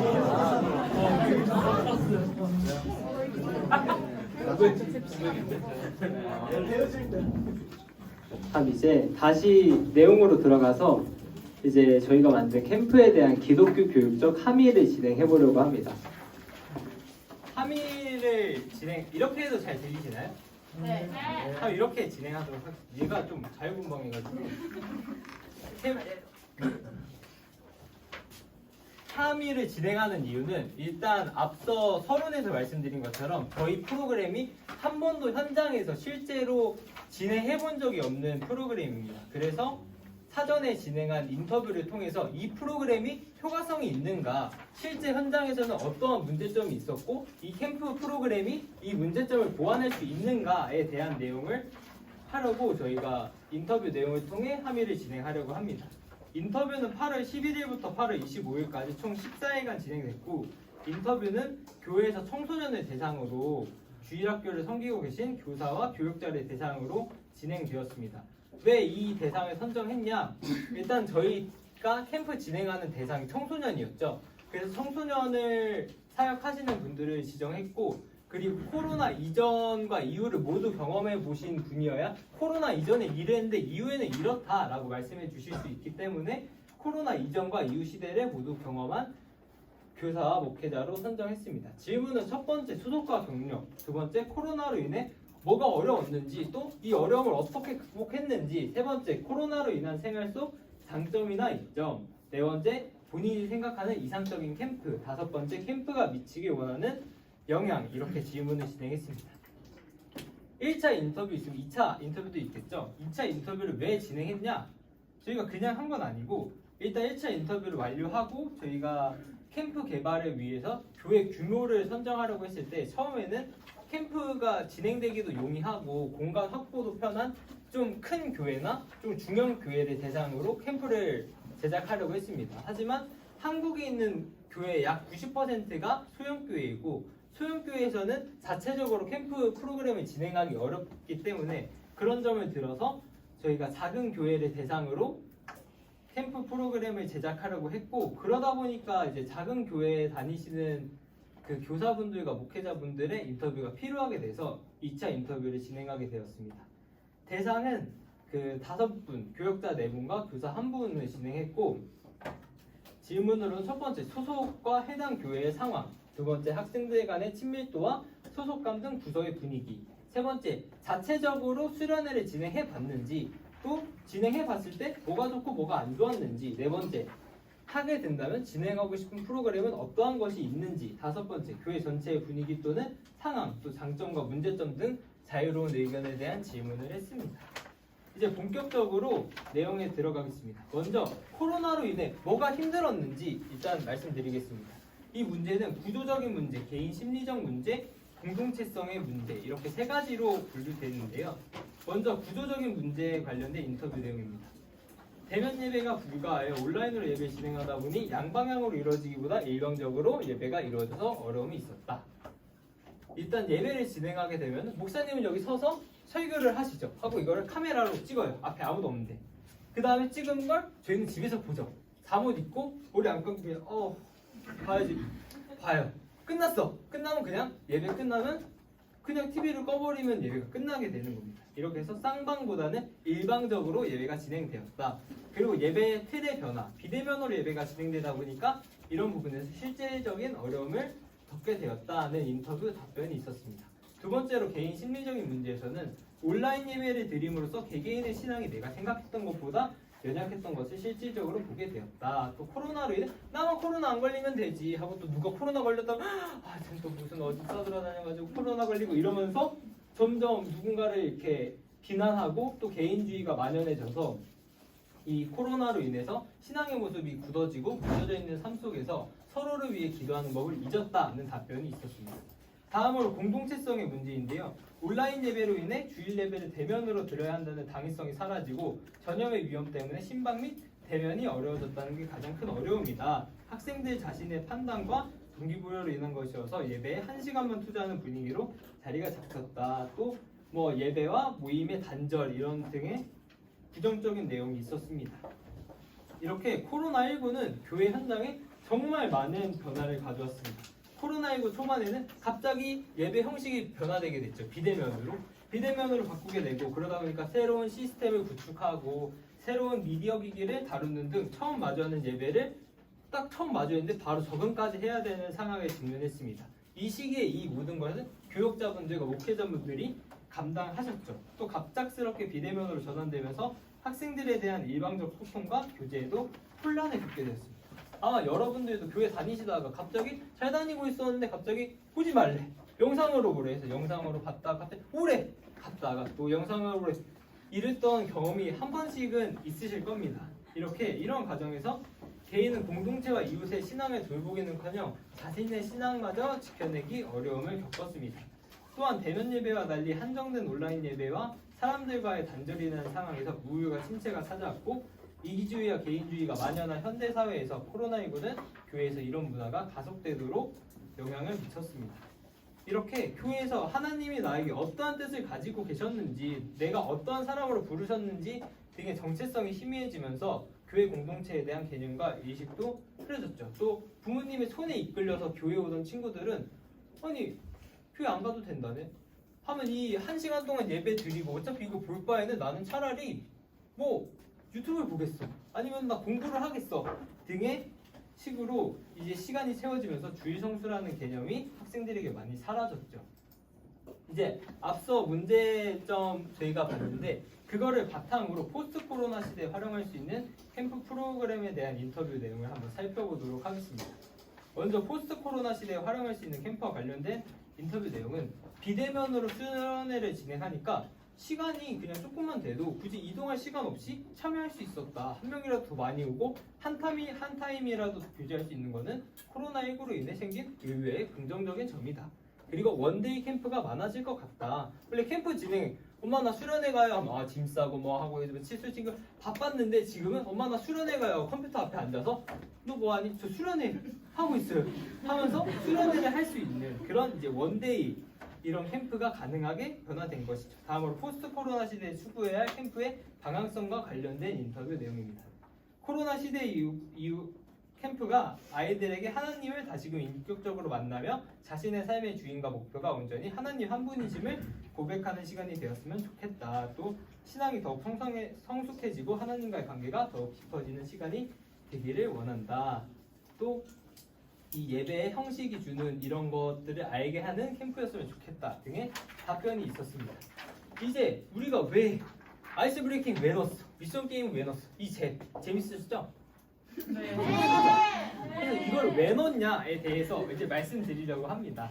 아이스 브레이킹은 인터뷰 결과 코로나19로 인해 학생들 간의 유대감이 사라지고 공동체성이 사라졌다는 응답이 많았는데 이를 통해 아이스 브레이킹을 통해 좀 공동체성과 이런 유대감을 조금 더 형성시키기 위해 넣었고 미션 게임의 경우 인터뷰 내용에서 코로나 시대가 되고 나서 학생들이 너무 바빠져서 좀 이렇게 여유로운 시간을 가질 수 없다는 그게 있었는데 캠프를 통해 다시 자연에 가고 여유를 만끽할 수 있고 이렇게 즐거움을 주기 위해 기획하게 되었습니다. 다음 저녁 프로그램에 대한 내용입니다. 학생들은 정체성과 가치관, 대인관계, 진로 등 변화와 선택의 갈림길에 있는 시기이기 때문에 이를 위한 프로그램이 있으면 좋겠다는 인터뷰 내용이 있어서 이러한 고민들을 직접 듣고 그거에 대해 기독교적인 답변을 해줄 수 있는 그런 프로그램으로 토크 콘서트가 기획되었습니다. 그리고 인터뷰에서 공통적으로 나온 게 신앙이 무너졌다는 것이었습니다. 그래서 코로나로 인해서 신앙이 무너지는 걸 경험하다 보니까 이 예배를 어떻게 드리는 건지, 기도는 뭐 어떻게 하는 건지, 그냥 뭐 다 손 이렇게 자꾸 막 소리 지르던데 그게 기도인 건지 뭔지 모르겠으니까 그런 걸 알려주기 위해서 예배도 이렇게 하는 거예요. 그죠? 항상 들어있지만 예배도 이렇게 넣었습니다. 다음으로 신앙 성장을 위해 예배 회복은 필수적입니다. 하지만 개인의 신앙 성장을 위해서는 큐티가 정말 중요한데요. 학생들이 또 큐티를 어떻게 하는지 모르다 보니까 큐티 시간을 통해서 아 큐티 이렇게 하는 거구나, 큐티 하니까 너무 좋구나, 맨날 해야겠다 이런 식으로 해서 학생들이 하나님께 더 가까이 갈 수 있게 하기 위해 큐티 넣었습니다. 그 다음 선생님들의 라떼 이야기는 먼저 공동체성 회복 그리고 아이들의 올바른 가치관 형성을 위해 기획된 프로그램입니다. 그래서 나보다 먼저 신앙생활을 했던 선배님들의 이야기를 들으면서 아 나 신앙생활 이렇게 해야겠구나, 나랑 똑같은 상황이 있었는데 이렇게 대처했구나 하면 나도 이렇게 대처해야겠다 이런 식의 그런 긍정적인 효과를 낼 수 있을 것 같아서 라떼도 넣었습니다. 다음으로 요약입니다. 빠르게 지나가도록 하겠습니다. 한 번씩 봤던 내용이니까요. 2021년 1월부터 코로나19가 확산돼서 코로나 시대가 되었죠. 그 다음 시대가 맞죠. 그 다음 시대가 잘 들으셨군요. 네, 그 다음 포스트 코로나 시대가 왔습니다. 그래서 이 코로나19로 인해 뭐 시스템을 재건축해야 된다거나 코로나 블루 같이 공동체성이 깨지는 일이 일어난다거나 심리적으로, 구조적, 심리적, 관계적으로 힘든 일이 계속해서 생겨서 저희가 이거를 해결하기 위한 방법으로 이걸 제시했죠.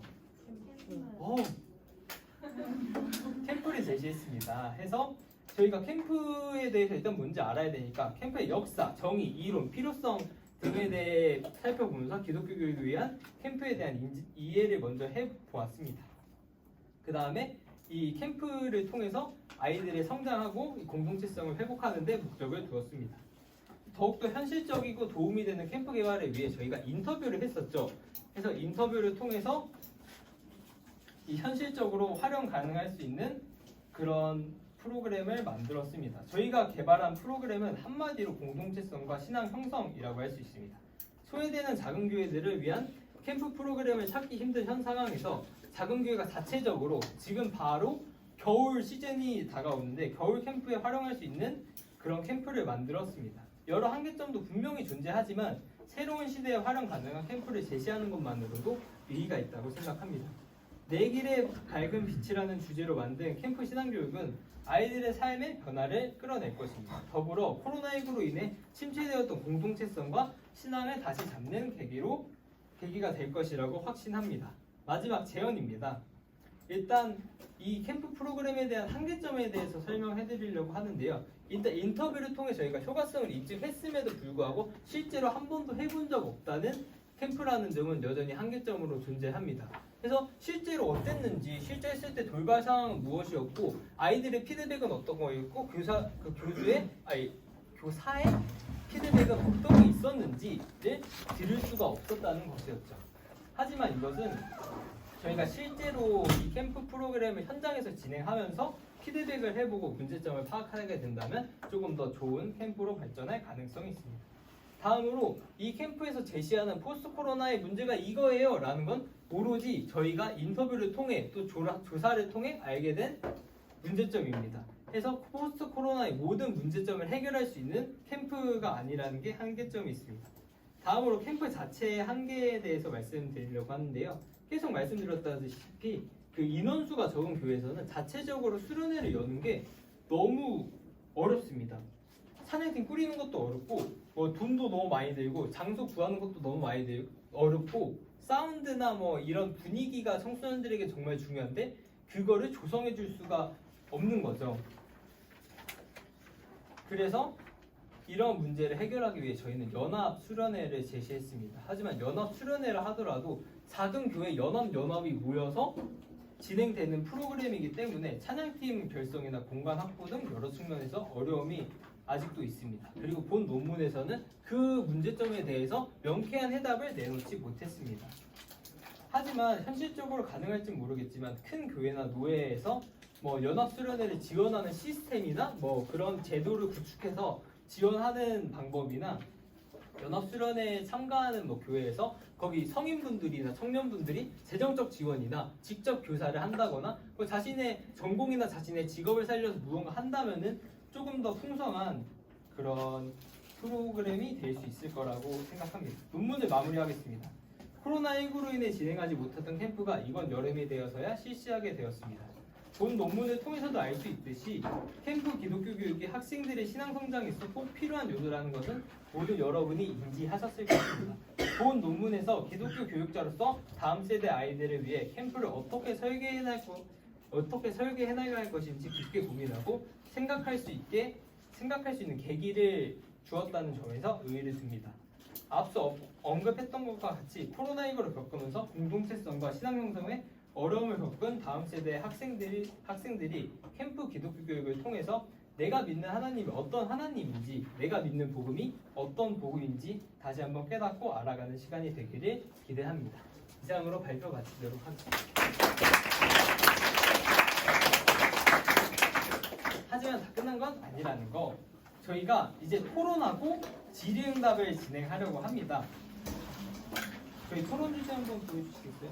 토론 주제는 코로나가 끝난 후에도 캠프에서 온라인 프로그램이 사용되어야 하는가? 아니 코로나도 끝났고 이제 그냥 대면에서 만날 수 있는데 굳이 줌이나 앱 같은 거를 써야 돼?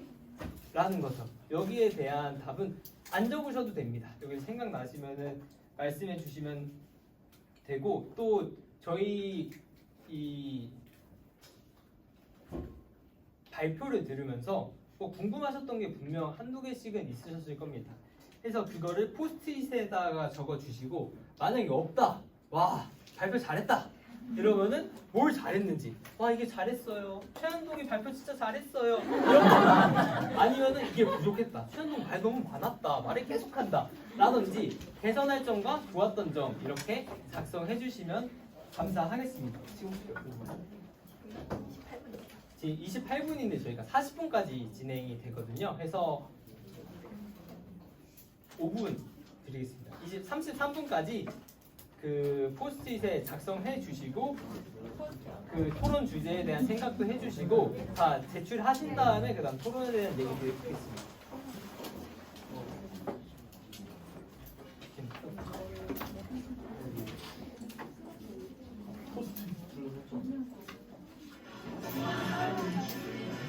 이름 안 써도 괜찮아요.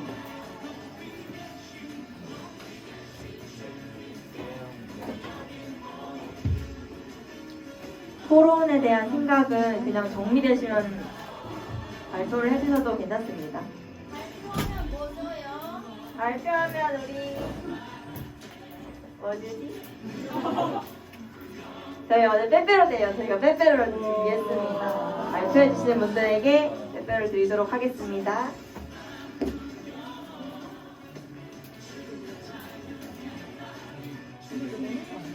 궁금한 점만 포스트잇에 적어서 저희 조원들이 걷고 나면 토론 이야기 나누도록 하겠습니다. 질의가 없으신 분들은 아까처럼 좋았던 점, 개선하면 좋겠는 점 이런 거 적어주시면 됩니다.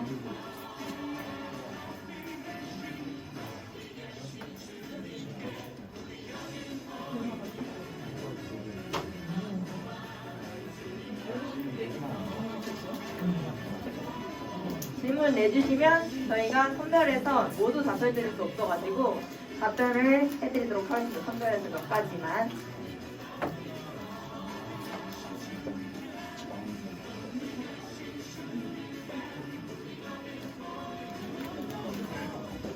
안남이로운 분들 돌아다니면서 질문이 방금 알려주신 거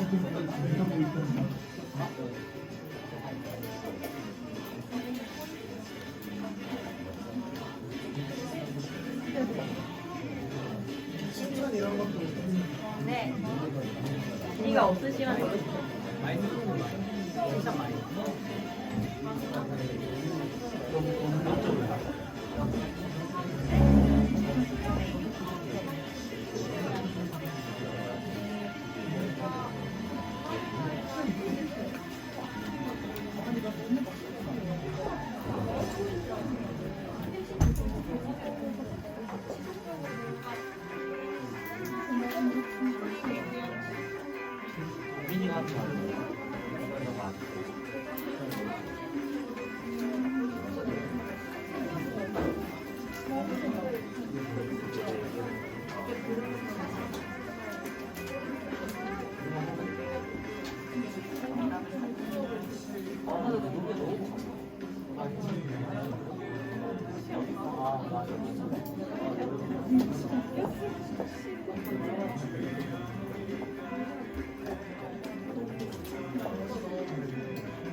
네, 여기. 네네.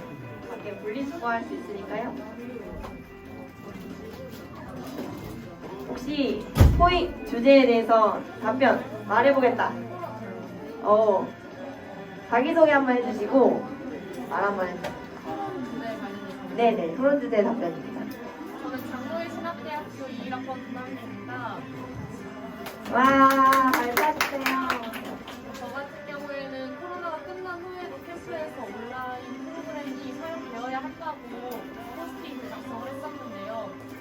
사실 온라인 프로그램이 코로나 시대를 통해서 많이 발전되고 사용되게 되었기 때문에 포스트 코로나가 갖고 있는 이점은 이때 사용되었던 온라인 프로그램을 활용하여서 좀 더 능력 아니면은 끼칠 수 있는 영향력을 넓히는 거에 있다고 생각합니다. 그래서 오프라인으로 진행되는 뭐 서울에서의 행사가 내가 저기 제주에 있더라도 같이 볼 수 있고 경험할 수 있다라는 점에서 저는 온라인 프로그램을 사용하는 것이 포스트 코로나가 가진 이점이고 장점이어서 살리는 게 좋다라고 생각했습니다. 감사합니다. 또 있으신가요? 네. 자기소개하시고 답변해주세요. 장로의 신학대학교 22학번 최종철입니다. 선배님의 말씀에 조금 덧붙여서 이제 몸이 거늘기 불편하거나 이제 병원에 같은 데 있을 때 이제 현장에 못 가니까 온라인 프로그램 사용해서 하는 것도 좋고 또 더불어서 이제 코로나가 끝나면 대면이 될 수 있잖아요. 그래서 대면에서도 이 온라인 프로그램을 사용해서 얻는 또 다른 이득이 효과가 있기 때문에 온라인 프로그램은 이제 계속 사용되는 것이 더 발전되는 것이 더 좋다고 생각합니다. 감사합니다. 혹시 그러면 마지막으로 조금 반대되는 입장에서 생각해 보신 분도 있으신가요? 뭐 절대 두 분이나 계시네요. 이를 어쩐다. 네, 두 분 다 들어보겠습니다. 먼저. 감리교 신학대학교 1학번입니다. 네. 저는 개인적으로 100% 온라인 프로그램을 사용하는 거는 정말 반대라고 생각을 하고요. 왜 그렇게 생각을 하냐면 사실 저는 지금 교육청에서 일을 하고 있는데 교육청에서도 계속 언급이 되는 것 중에 하나가 학부모들의 반발이 굉장히 심해요. 온라인 프로그램을 교육에 사용하는 거에 대해서. 그래서 미디어 매체를 접하고 디지털 기기를 만지게 하는 것 자체가 굉장히 반발이 심합니다. 우리 교회가 사역자로서 교육자로서 그런 학부모들을 그리고 성도들을 그리고 목사님을 어떻게 설득할 것인지라고 생각했을 때 딱히 그걸 설득할 방법이 없어요. 네. 사실 자극만을 추구하는 기독교 교육은 옳지 않잖아요. 그래서 그런 부분에서 온라인 프로그램을 사용하지 않을 수 있으면 최대한 사용하지 않는 게 맞지 않나라는 생각합니다. 감사합니다. 뒤에 분도 나눠주시겠습니다. 네, 저는 백석대학교 18학번 김도리라고 합니다. 이제 뭐 4차 혁명 시대에서 뭐 온라인 프로그램을 사용하는 건 되게 좋다고 생각하는데 실제로 오프라인이랑 온라인 캠프 두 개 다를 진행해본 입장으로서는 온라인으로서는 당연히 뭐 시간적으로는 되게 여유가 있고 뭐 예배드리는 것도 되게 자유분방하게 들을 수가 있는데 약간 제 그냥 개인적인 입장으로서 오프라인에서 느꼈던 그 신앙 그 예배 직접 보는 거랑은 확실히 다르기 때문에 제가 보길 때는 뭐 굳이 온라인으로 쓸 수 있다면 쓰겠지만은 뭐 오프라인으로도 쓰면은 그래도 더 좋지 않을까 해서 이런 생각을 해보긴 했습니다. 네, 감사합니다. 네, 질의응답이 아니고 질문 있는 거 포스트잇 다 지금 거두셔서 저희가 전부 다 답변해드리기 어려워가지고 정말 궁금한 게 있으면 따로 와서 물어보셔도 되는데 일단 선별해서 답변을 해드리도록 하겠습니다. 네, 지금 시간이 5분밖에 남지 않아서요. 저희가 뒤에서 이야기해보고 다른 분들도 함께 들으시면 좋을 것 같은 질문들을 몇 가지 뽑아봤습니다. 우선 읽어드리면 수련회 이후 프로그램은 신앙 성숙이 지속적으로 이어질 수 있도록 도움을 주는 역할이라 생각하는데 제시해주신 문화생활이나 단기 선교는 수련회와 같은 경험이나 회심의 영역에 더 가깝다고 생각하는데 삶에서 지속 가능하게 도움을 줄 수 있는 프로그램으로 제시해주실 것이 있나요? 라는 이제 질문이 있으셨어요. 그래서 물론 이 얘기도 이제 맞는 이야기지만 저희는 당연히 이제 주일날 이제 아이들을 만나면서 계속해서 신앙 교육에 대해서 할 예정이고 또 단기 선교 같은 경우에는 준비하는 그 과정에 있어서 당연히 삶과 말씀의 나눔이 있고 또 함께 기도로 나아가기 때문에 그런 부분에 있어서 제자 훈련과 비슷한 형식의 활동이 이루어질 것이라고 생각되어서 삶에서 지속 가능하게 도움을 줄 수 있는 프로그램으로도 작용할 수 있을 것이라고 생각이 되었습니다. 그리고 또 질문으로 나의 새로운 이야기 때 이제 대상 특성상 이제 사춘기여서 1박 2일만으로는 큰 변화를 주기 어려울 것 같다고 그래서 느낀 점이나 적용을 적으라고 했을 때 없음이라고 적어낸다면 교사는 어떻게 대응해야 할까요? 라고 이제 물어보셨는데 사실 어떻게 보면 약간 없음이라고 적어낸다는 게 어떻게 보면 당연할 수도 있을 것 같아요. 그래서 그 아이들에게 뭔가 그 1박 2일 만에 수련회를 끝나고 물어보기보다 그 후에도 물어보지만 또 다음에 교회에 나와서 그 다음 주에 교회 생활을 하고 또 막 친해져서 같이 뭐 설빙도 먹으러 가고 막 교회 끝나고도 함께 모여서 예배를 하고 또 나눔을 하면서 그 아이들과 함께 친해지는 그 계기가 될 수 있는 게 캠프였으면 좋겠다는 생각을 해서 이 프로그램을 기획을 하게 됐고요. 아무래도 저희 전체 주제가 포스트 코로나 시대의 기독교 교육 방향성이라는 주제를 가지고 어떻게 해서 캠프를 하게 됐을까를 질문을 받았을 때는 이제 포스트 코로나 시대로 인해 가장 많이 영향을 받은 교회 안에서의 그 나이대가 청소년들이라고 생각해요. 갑자기 이제 학교에도 나가지 못하고 교회도 나가지 못하게 되면서 그런 아이들이 교회에 조금 더 발을 붙이고 어떻게 기도하고 예배 생활을 어떻게 하고 신앙 교육을 어떻게 하는지는 이제 저희가 알려주어야 한다고 생각하기 때문에 캠프라는 것을 하게 되었고 또 이어서 컨택트 시대의 캠프, 즉 기존의 캠프와 다른 차별성이 뭔지 이제 물어보셨는데 아무래도 비대면이라는 장점 제외라고 이제 써주셨거든요. 그래서 그저 이전 캠프의 부활이 아닌가요? 라는 질문을 해주셨는데 어떻게 보면 캠프의 부활이라고도 볼 수 있을 것 같아요. 그냥 아예 캠프가 개시되지 못하고 혹은 아예 온라인 캠프로만 개시되고 있다가 지금에서는 이제 컨택트 시대의 캠프를 맞춰서 지금 같은 경우에는 온라인과 오프라인을 병합한 온라인이라는 이제 캠프를 제공하게 되는데 사실 그런 부분에서 저희가 고민이 많았어요. 토론 질문도 그렇고 어떻게 보면 이게 사용되어야 하는가에 대한 답이 사실 정확히 있는 건 아니라고 생각하거든요. 사용이 되어야 하는 게 맞을 수도 있고 또 아예 사용이 되지 않아야 한다라는 말도 둘 다 맞는 말이 될 수 있기 때문에 저희가 어떻게 보면 예수님도 사실 영으로 오신 게 아니라 인격체로 오셔서 저희와 맨대면으로 대화하시고 또 제자들과도 함께 교류를 하시면서 그렇게 생활하셨던 모습을 보면서 또 이제 가끔 수련회에서는 핸드폰을 아예 다 걷고 이제 생활하는 곳도 있고 또 그렇게 되면 아무래도 핸드폰보다 좀 더 하나님에 집중을 하고 그 프로그램에 집중을 하게 되면서 예수님을 인격적으로 만나는 경험도 많이 하게 돼서 사실 이 온라인 프로그램을 사용하고 또 뭐 비대면으로 진행하는 거에 있어서의 정답은 없다고 생각하지만 그래도 조금이나마 아예 교회라는 곳을 모르는 아이들이 또 뭐 학원이나 또 다른 각자의 이유로 인해 아예 캠프조차 참여할 수 없는 친구들이 이 제 프로그램을 사용할 때는 잠깐 들어오던지 아니면 저녁 밤에 줌에서 함께 오늘 있었던 일들을 나누던지 아니면 카톡방에서 오늘 읽은 말씀을 나누던지 이런 방식으로의 온라인을 또 효율적으로 사용하는 것은 지금까지의 캠프와 다른 차별성으로 작용할 것 같습니다. 네, 그럼 저희 이제 마무리 인사하고 마치려고 하는데요. 네, 다 같이 서주시고요. 네, 이상으로 저희의 모든 순서 마치도록 하겠습니다. 들어주셔서 감사합니다. 하나, 둘, 셋. 들어보면 안다. 감사합니다. 감사합니다. 네, 저희 이제 자유롭게 돌아가 주시면 될 것 같은데 자리에 저희가 펜까지 여러분들한테 선물로 드리는 거니까요. 쓰레기랑 펜이랑 잘 가지고 또 먹다 남으신 것도 가져가시고 이제 또 여기 강의실을 깨끗하게 비워드려야 해서 자기 자리는 깨끗하게